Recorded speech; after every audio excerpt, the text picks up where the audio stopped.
नमस्कार मित्रों, CTET paper 2 SST के लिए 7th हिस्ट्री का इम्पोर्टेंट टॉपिक खानाबदोश जनजातियां। इस वाले टॉपिक के अंतर्गत हम लोग जनजातीय लोगों का अध्ययन करेंगे, बंजारा लोगों का अध्ययन करेंगे, गोंड साम्राज्य क्या है उसके बारे में भी आपको बताएंगे और गढ़कटंगा का गोंड साम्राज्य क्या है जहां से पेपर में तमाम क्वेश्चन पूछे जाते हैं, अहोम जनजाति क्या है, ये सब कुछ आपको बताया जाएगा। जितने भी नए मित्र पहली बार वीडियो देख रहे हैं, आप सभी को पता होगा पेपर के लिए कम वक्त आपके पास है। अगर आप लोग कम समय में तैयारी करना चाहते हो, अंतिम रिवीजन के तौर पे अपनी तैयारी करना चाहते हो, तो इन नोट्स को ले लो जो मैं आपको यहाँ पर बताने वाला हूँ, ठीक है ना। इन नोट्स में कंप्लीट आपकी 60 नंबर की तैयारी हो जाएगी। नोट्स का प्राइस 199 रुपये है, 199। दिए गए मोबाइल नंबर पर कॉल या व्हाट्सएप पर मैसेज करके इन नोट्स को प्राप्त किया जा सकता है। जनजातियां खानाबदोश, चलिए शुरू करते हैं। सबसे पहले यहाँ पर आप लोग समझने का प्रयास करो, जनजातीय लोग। समकालीन इतिहासकारों और मुसाफिरों ने जनजातियों के बारे में बहुत कम जानकारी दी है। बहुत कम जानकारी क्यों दी है इतिहासकारों ने? इसलिए दी है क्योंकि जनजातीय लोग लिखित दस्तावेज नहीं रखते थे। वाचिक तथा मौखिक परंपराओं का वे संरक्षण करते थे। वाचिक का मतलब होता है बोलना, मौखिक इशारे से या बोलने से। जैसे एक पिता अपने पुत्र को बताता है अपना इतिहास, तो इसी प्रकार ये संरक्षण रखते थे, बात के जरिए, मौखिक परंपराओं के जरिए। क्योंकि इनके पास लिखित दस्तावेज नहीं थे, न ही ये ज़्यादा पढ़े लिखे थे, इसलिए इनके बारे में बहुत कम जानकारी उपलब्ध है। आज के इतिहासकार जनजातियों का इतिहास लिखने के लिए वाचिक परंपराओं का ही इस्तेमाल करते हैं। अब उसके बाद बंजारा समझो क्या है। बंजारा लोग खानाबदोश व्यापारी थे। उनका कारवां टांडा कहलाता था। अलाउद्दीन खलजी ने बंजारों का इस्तेमाल नगर के बाजारों तक अनाज की ढुलाई के लिए करते थे। तो अनाज की ढुलाई करने के लिए बंजारा जनजातीय या खानाबदोश व्यापारी का इस्तेमाल किस शासक ने किया? पेपर में आया है क्वेश्चन। अलाउद्दीन खलजी ने प्रयोग किया है बंजारों का नगर तक अनाज को पहुंचाने के लिए। उसके बाद एक इम्पोर्टेंट पॉइंट, रथकारों, रथ बनाने वाले लोगों को क्या बोलते हैं? रथकारों की सामाजिक स्थिति पर विचार विमर्श तमिलनाडु के तिरुचिरापल्ली में स्थित उय्याकोंडम उदयार अभिलेख में किया गया है। ये इम्पोर्टेंट है, एनसीईआरटी की लाइन है जहाँ से पेपर में क्वेश्चन पूछा जा चुका है कि रथकारों की सामाजिक स्थिति का विचार विमर्श किस अभिलेख में किया गया। उस अभिलेख का नाम क्या है?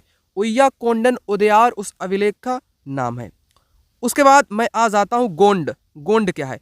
गोंड लोग गोंडवाना नामक विशाल वन प्रदेश में रहते थे। वे स्थानांतरीय कृषि करते थे। स्थानांतरीय कृषि का मतलब जो जमीन बदल बदल कर की जाती है, जो जंगलों को काट कर जलाकर की जाती है, जिसको कर्तन दहन खेती भी बोलते हैं, करते थे। गोंड जनजाति छोटे छोटे कुलों में बटी थी। प्रत्येक कुल का अपना राजा या राय होता था। अकबरनामा मैंने आपको पहले बताया ना, अकबरनामा किसने लिखा है? अबुल फजल ने इसको लिखा है। 3 पार्ट में है। पहले पार्ट में पूर्वज है अकबरनामा में, और दूसरे पार्ट में क्या है? शासन की घटनाएं। तीसरे पार्ट में आईने अकबरी। अकबरनामा अबुल फजल की किताब है जिसमें बताया गया है गढ़कटंगा के गोंड साम्राज्य में 70,000 गांव। 70,000 गांव का उल्लेख किस किताब में है?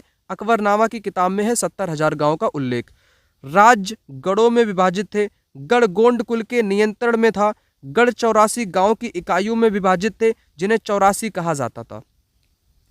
उसके बाद ब्राह्मण लोगों ने गोंड राजाओं से अनुदान में भूमि प्राप्त की और अधिक प्रभावशाली बन गए। गोंड सरदारों को अब राजपूत कहा जाने लगा।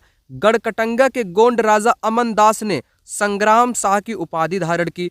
उसके पुत्र दलपत ने चंदेल राजपूत राजा सालवाहन की पुत्री दुर्गावती से विवाह किया।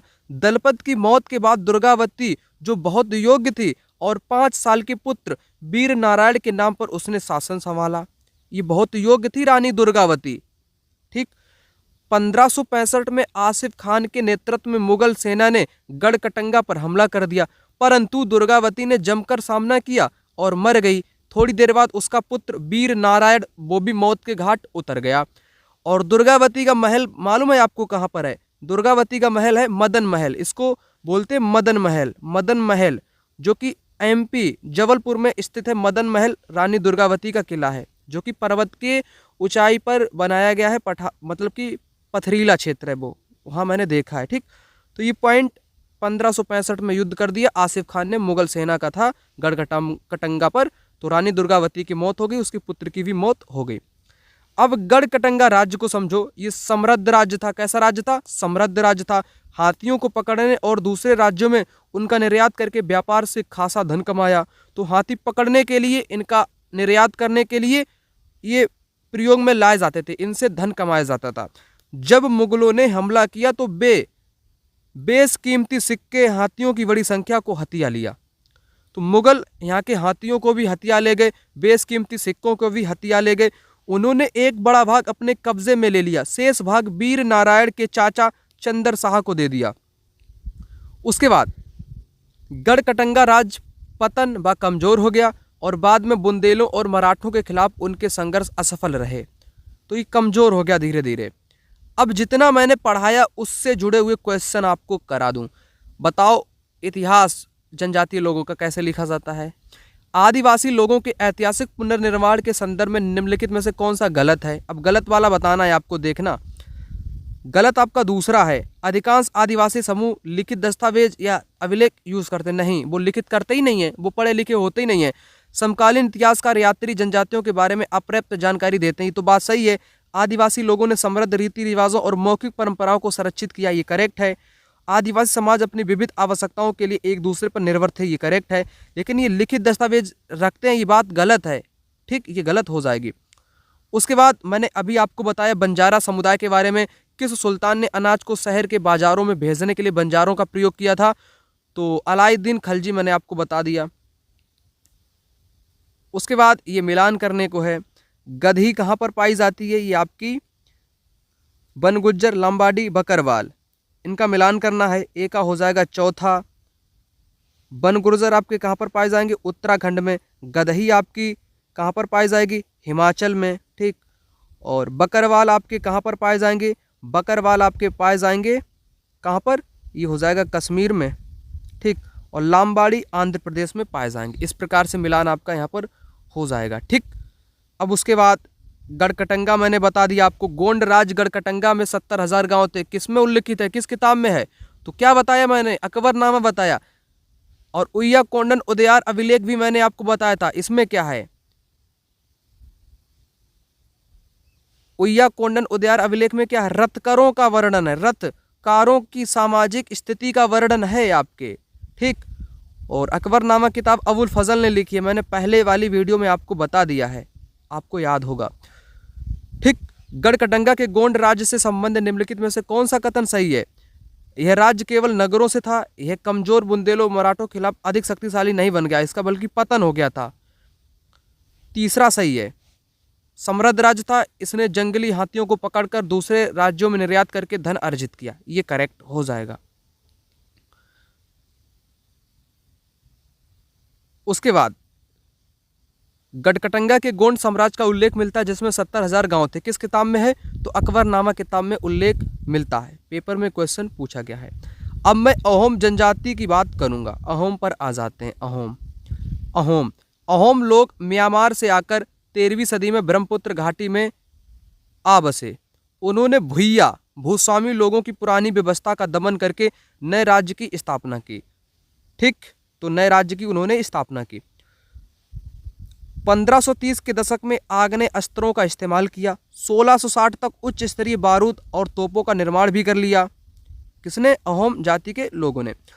उसके बाद इन्होंने 1662 में मीर जुमला के नेतृत्व में मुगलों ने अहोम राज्य पर हमला कर दिया। अहोम राज्य बेगार पर निर्भर था। ये पॉइंट इंपॉर्टेंट है, ये जो मैंने हाईलाइट किए हैं आप लोगों के लिए। अहोम राज्य बेगार पर निर्भर था। बेगार जानते हो ना, कि जबरन काम करवा लो, उसके बदले में कुछ भी रुपए पैसे मत दो। तो बेगार पर निर्भर था। राज्य के लिए जिन लोगों से जबरन काम लिया जाता था वे पाइक कहलाते थे। पाइक इंपॉर्टेंट है। पाइक क्या है? बलात् मजदूर। जबरन जिनसे मजदूरी कराई जाती थी उनको पाइक बोला जाता है। करेक्ट। सभी वयस्क पुरुष युद्ध में सेना की भूमिका, दूसरे समय बांध सिंचाई व्यवस्था का निर्माण करते थे। चावल की खेती के नए नए तरीके भी अपनाते थे। इस वाले स्टेटमेंट का मतलब है कि ये जो वयस्क पुरुष थे ना, ये युद्ध में सेना की भूमिका भी निभाते थे। जब सेना का काम खत्म हो जाता था तो ये दूसरे काम करने लगते थे। सिंचाई करते थे, बांध बनाते थे, खेती करते थे, चावल उगाने के नए नए तरीके अपनाते थे।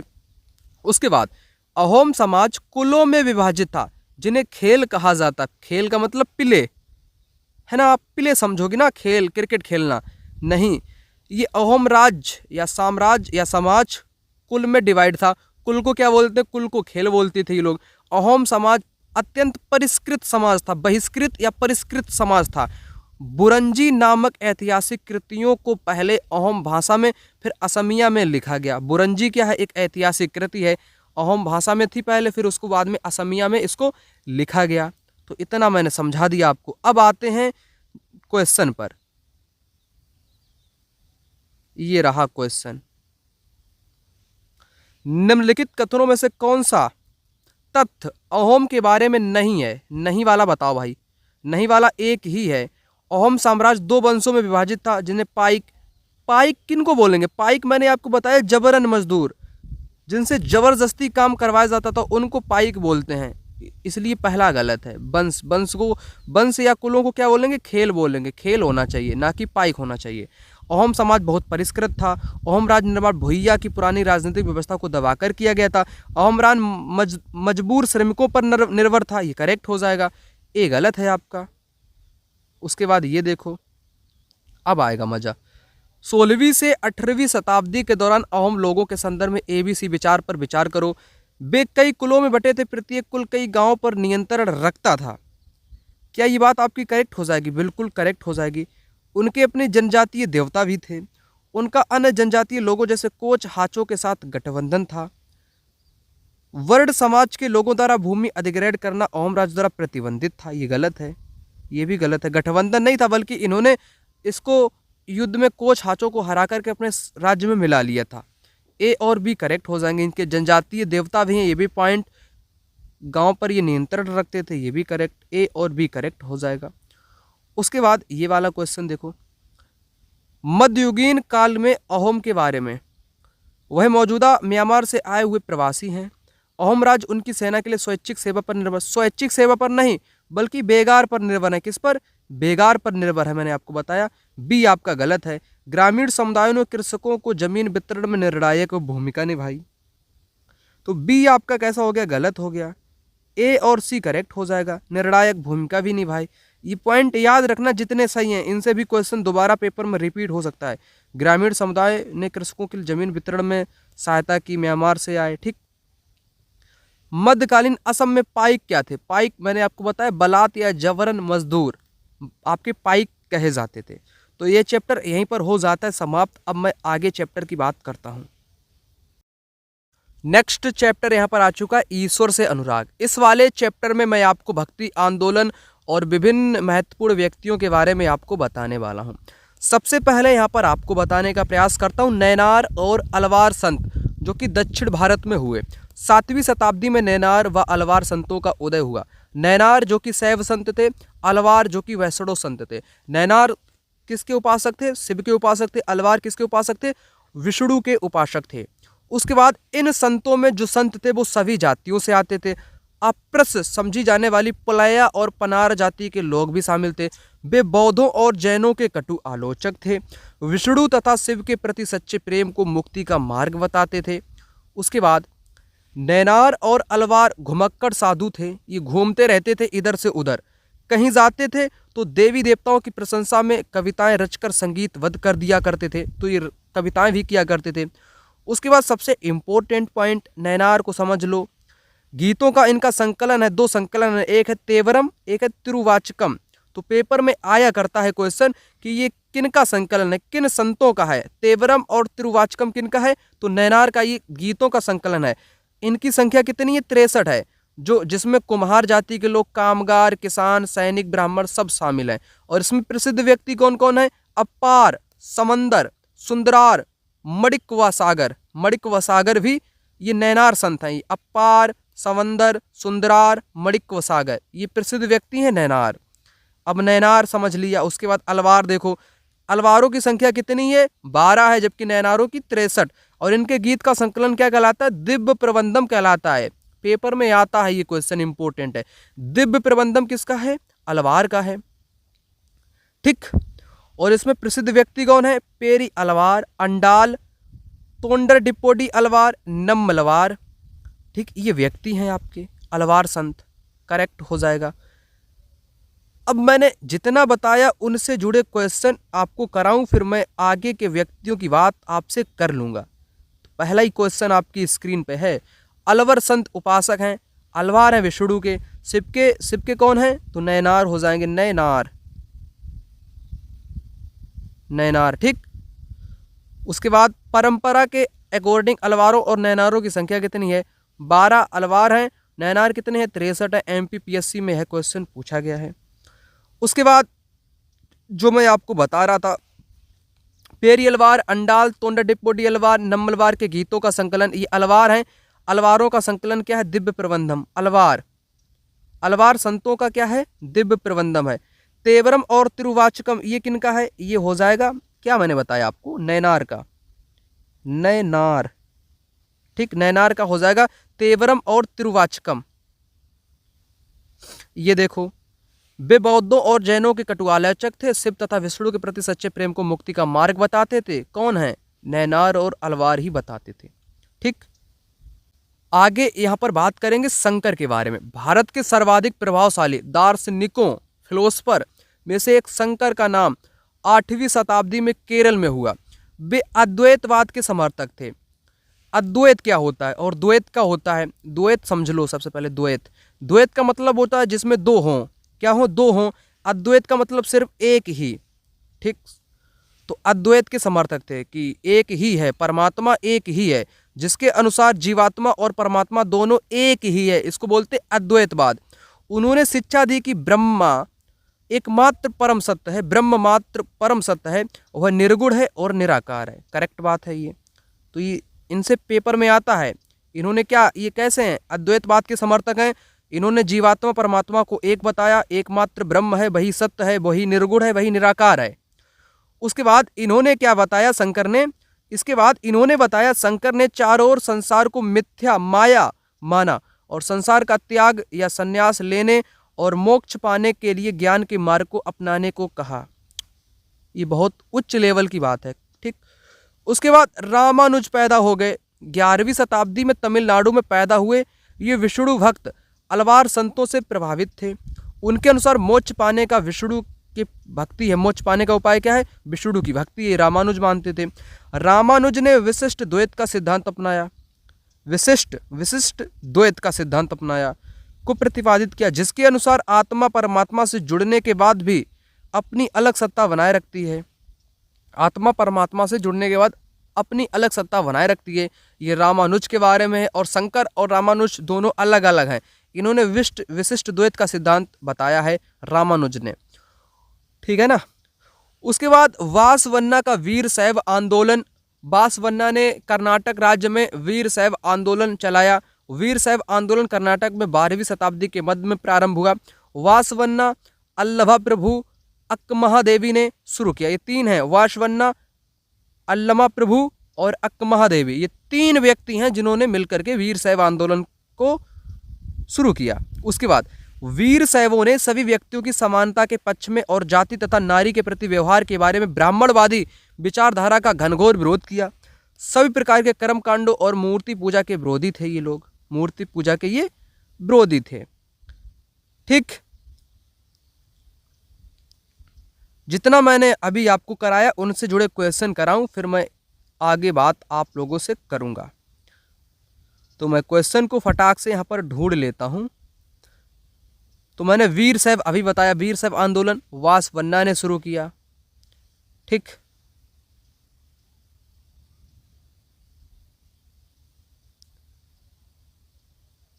फिर उसके बाद मैंने आपको विशिष्ट द्वैत का सिद्धांत बताया, 11वीं शताब्दी में रामानुज के द्वारा यह दिया गया है ना।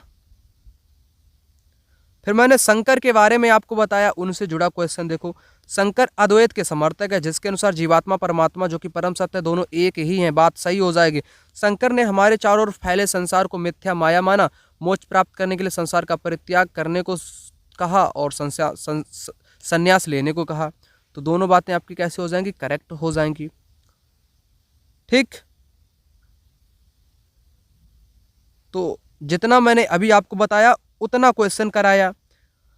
अब उसके बाद मैं बात कर लेता हूं आगे के पॉइंटों पर।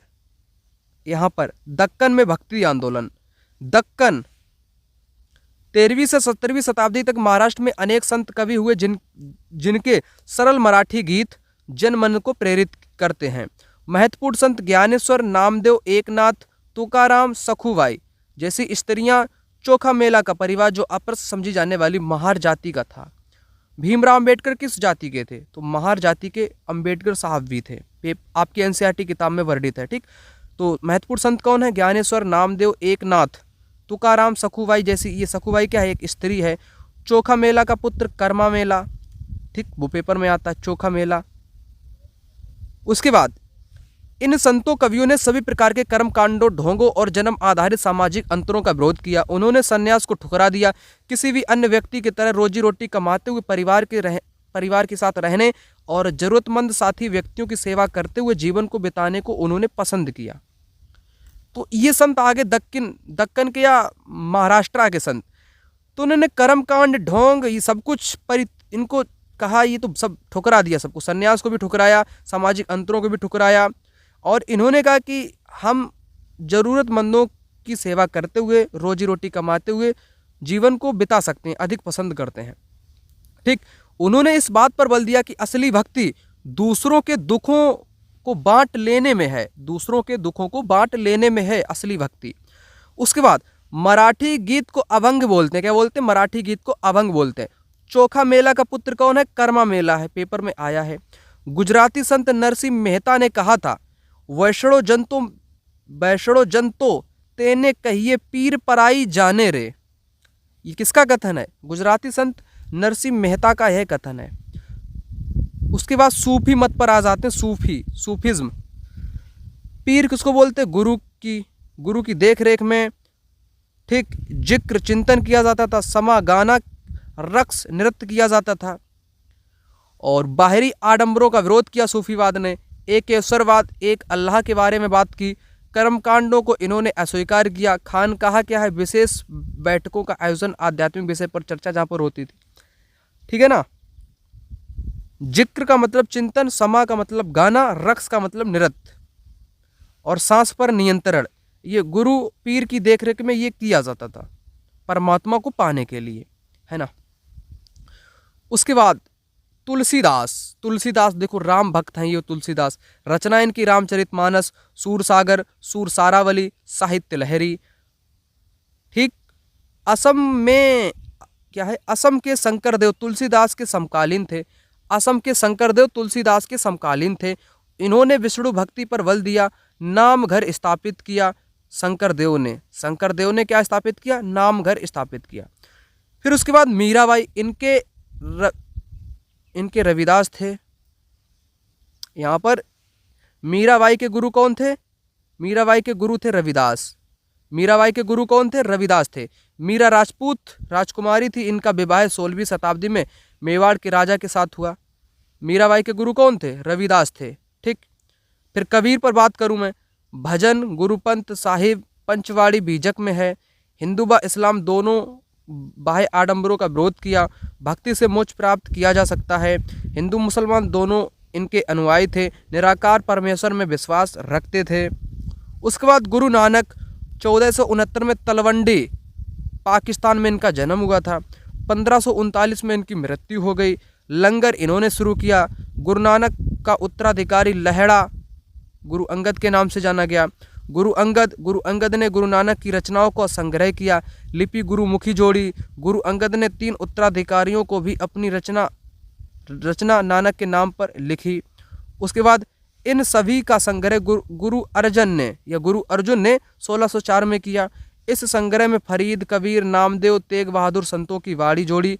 1706 में इस बृहद संग्रह को गुरु गोविंद सिंह ने प्रमाणित किया। इस संग्रह को सिखों के पवित्र ग्रंथ साहब के नाम से जाना जाता है।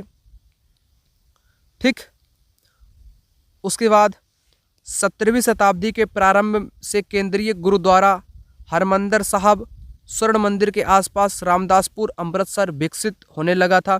मुगल जहांगीर इस समुदाय को एक खतरा मानता था। उसने 1606 में गुरु अर्जन को मृत्यु दंड दे दिया। किसने? शाहजहां ने आदेश दे दिया। 1699 में गुरु गोविंद सिंह ने खालसा पंथ का निर्माण किया। उसके बाद क्या है, नानक के उपदेश का सार 3 शब्दों में है, नाम सही उपासना, दान दूसरों का भला करना, स्नान आचार विचार की पवित्रता।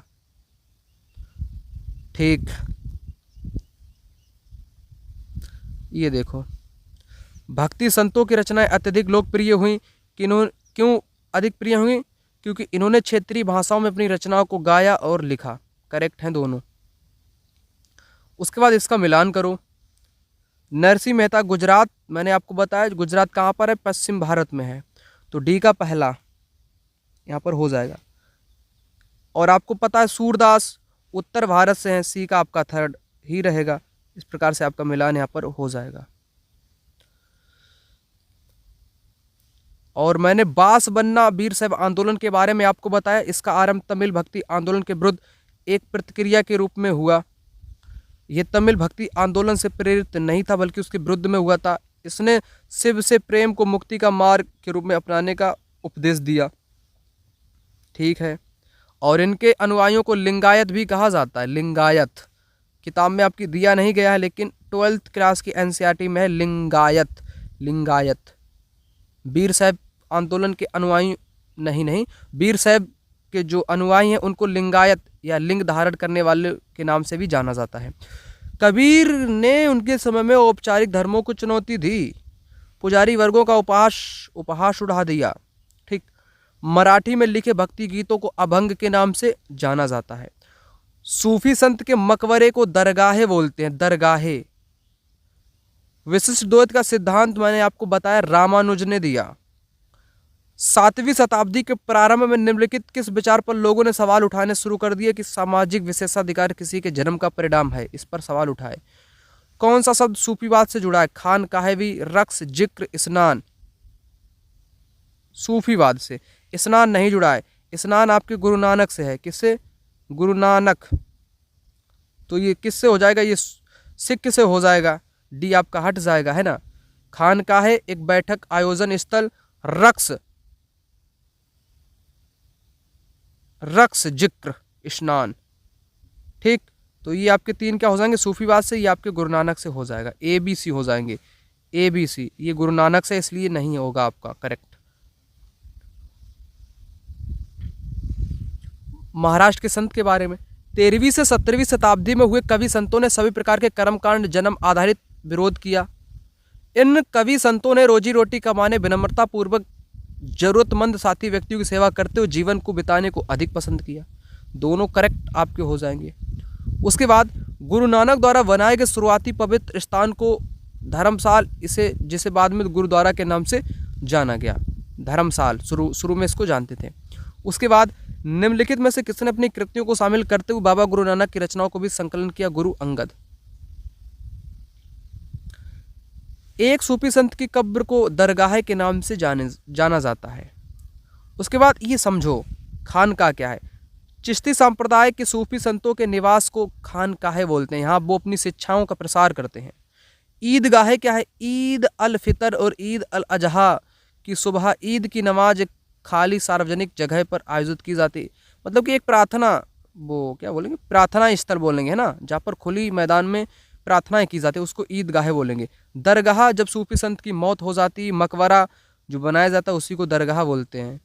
गुल फरोंसा क्या है? गुल फरोंसन ये अगस्त के महीने में दिल्ली के महरौली में सभी समुदायों द्वारा मनाया जाने वाला फूलों का त्यौहार।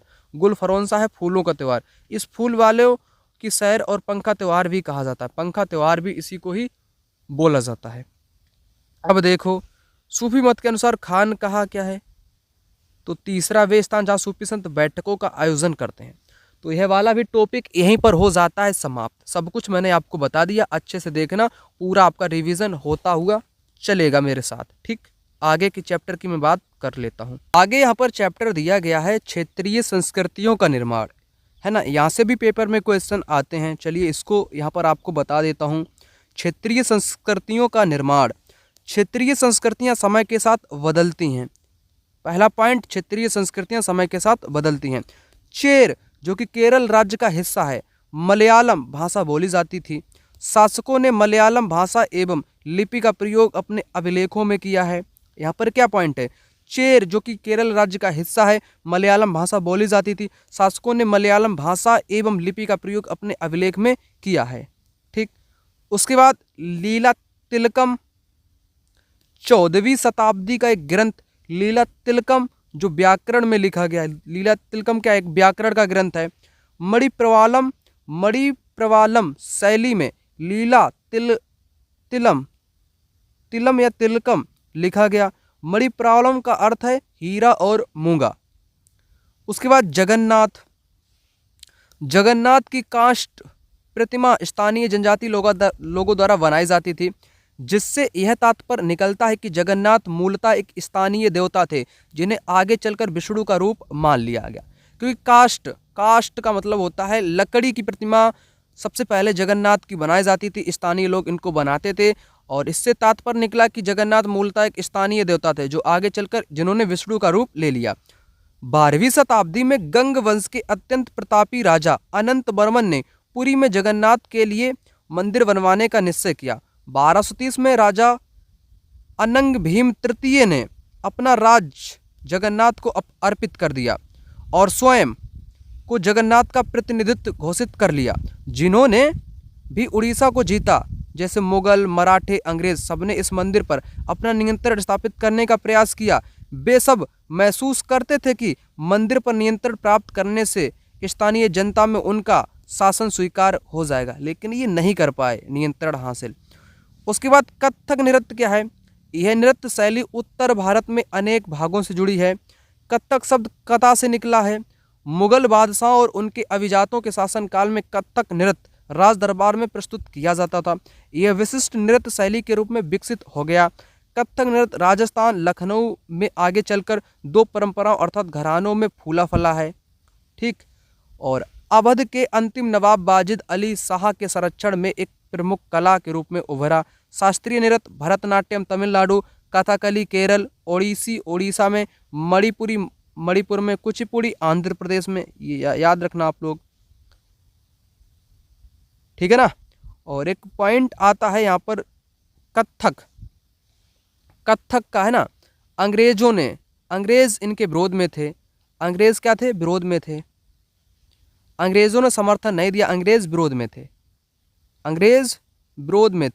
ठीक, अंग्रेज विरोध में थे, ये भी पॉइंट याद रखना। अंग्रेज अधिकारी कथक नृत्य के विरोध में थे, संस्कृतियों के विरोध में थे। उसके बाद लघु चित्रकला। प्राचीनतम लघु चित्र ताल पत्रों, लकड़ी की तख्तिकों पर चित्रित किए जाते थे।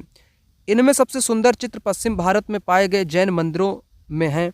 मुगल काल में बादशाह अकबर, जहांगीर, शाहजहां ने अत्यंत कुशल चित्रकारों को संरक्षण प्रदान किया था, जो इतिहास और काव्य की पांडुलिपियां चित्रित करते थे, चटक रंगों का भी प्रयोग करते थे।